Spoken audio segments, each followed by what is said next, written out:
My name is Joe Tallhelm, and I'm a sixth grade math teacher here in Indiana. And the reason why I became a teacher is because I just really enjoyed working with kids, and I felt like I had this natural ability that I enjoyed being around them, and for some reason they had a connection to whatever I was teaching or doing in the classroom or outside of the classroom as well with coaching.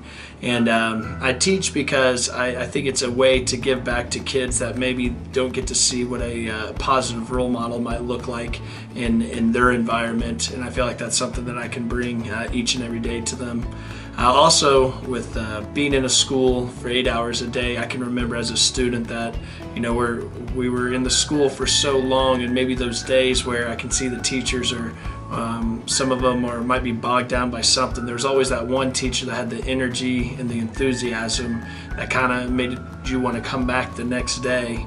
And I felt like that was something that I could do if I got into the teaching world, that I could try to bring, just if it wasn't just one student that was affected by it, but if a whole classroom was affected by it, the ripple effects that can have throughout their day or throughout their week. And if I made their year, then that's just icing on the cake. I really got into teaching though because I was influenced by other male educators when I was a student. I played a lot of sports, and so I had a lot of coaches that along the way they were my teachers as well. And the balance that they could do of be fun and motivating in the classroom, but also do that same way in the coaching aspect, I just thought was really awesome. And it was a challenge that I wanted to take on, and something that I felt like if you put the passion that you got into teaching with, that it just carries over to anything that you do in life.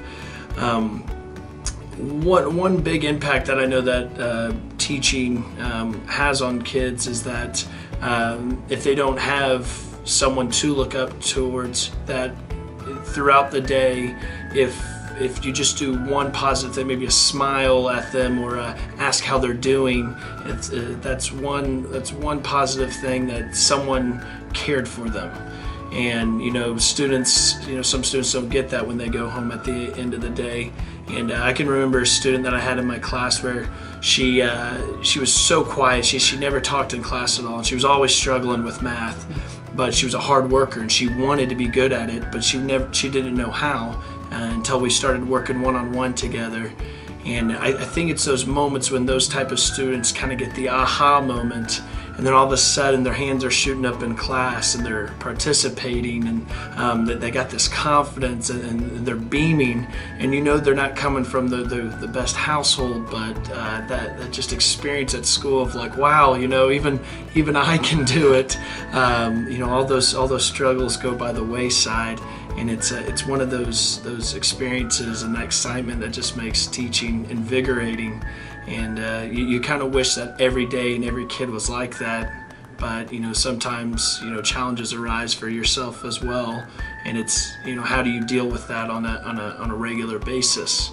And I think the best way for a teacher, if they're going through any challenges, whether in their personal life or with a certain student or classroom, the best thing to do is just to talk to those colleagues that you're with every day. I mean, those are going to end up being your friends for life, and even your administration. That there's always that one person that got you into teaching that you can always go to as well, to give you that extra motivation that, hey, you got in this for a reason. Let's think back of why. And then it can be that kind of second win that I can do this. I need to put my personal things aside because these kids, they need me. I need to be their superhero, and whether they think it or not, I'm going to do whatever I can to make it a good experience for them. So thank you.